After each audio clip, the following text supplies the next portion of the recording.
নমস্কার বন্ধুরা, made journey with Abhik চ্যানেলের আরেকটি নতুন ভিডিওতে আপনাদের সবাইকে ওয়েলকাম। আজকে আমরা এই ভিডিওতে আলোচনা করব ক্লোভিটা জিএম ক্রিমটি নিয়ে। এই ভিডিওতে আমরা জানব এই ক্রিমটির কাজ কি, ক্রিমটি কী দিয়ে তৈরি, ক্রিমটি কিভাবে ব্যবহার করবেন, ক্রিমটির কোনো সাইড এফেক্ট আছে কি না, এই সব কিছু এই ভিডিওতে আলোচনা করতে চলেছি। তাই ভিডিওটি প্রথম থেকে শেষ পর্যন্ত দেখতে থাকুন। আর ভিডিওটি যদি আপনাদের ভালো লেগে থাকে তাহলে ভিডিওটিতে একটি লাইক করবেন ও এই রকম নানান ধরনের মেডিসিন সম্বন্ধে জানতে গেলে চ্যানেলটিকে সাবস্ক্রাইব করে পাশে থাকা বেল আইকনটি প্রেস করবেন। আর আপনারা যদি কোনো মেডিসিন সম্বন্ধে জানতে চান তাহলে কমেন্টে গিয়ে অবশ্যই জানাবেন। তাহলে শুরু করা যাক।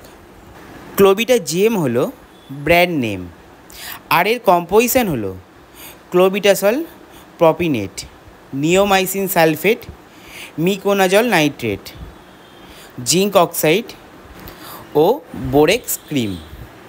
ক্রিমটিতে ক্লোবেটাসল প্রপাইনেট আছে 0.05%, নিওমাইসিন সালফেট আছে 0.5%, মিউকোনাজল নাইট্রেট আছে 2%, জিঙ্ক অক্সাইড আছে 2.5%, বোর্যাক্স আছে 0.05%।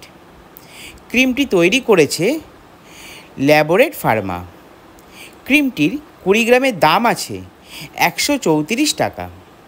এবার আমরা আলোচনা করব ক্লোভিটা জিএম ক্রিমটির ব্যবহার নিয়ে।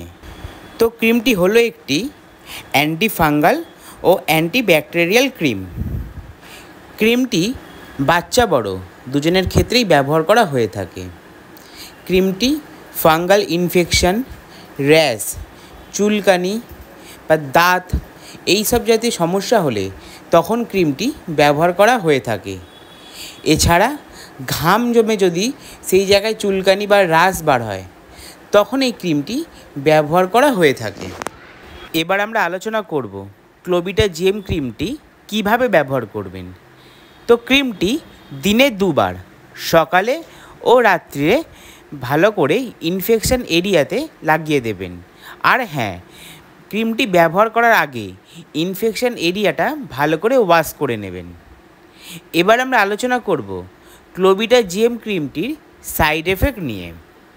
তো ক্রিমটিতে তেমন কোনো রকম সাইড এফেক্ট দেখা যায় না।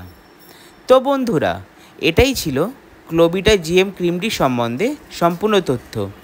যদি আমার এই ভিডিওটি আপনাদের ভালো লেগে থাকে বা আপনাদের কিছু হেল্প করে থাকে তাহলে ভিডিওটিতে একটি লাইক করবেন ও এই রকম নানান ধরনের মেডিসিন সম্বন্ধে জানতে গেলে চ্যানেলটিকে সাবস্ক্রাইব করে পাশে থাকা বেল আইকনটি প্রেস করবেন।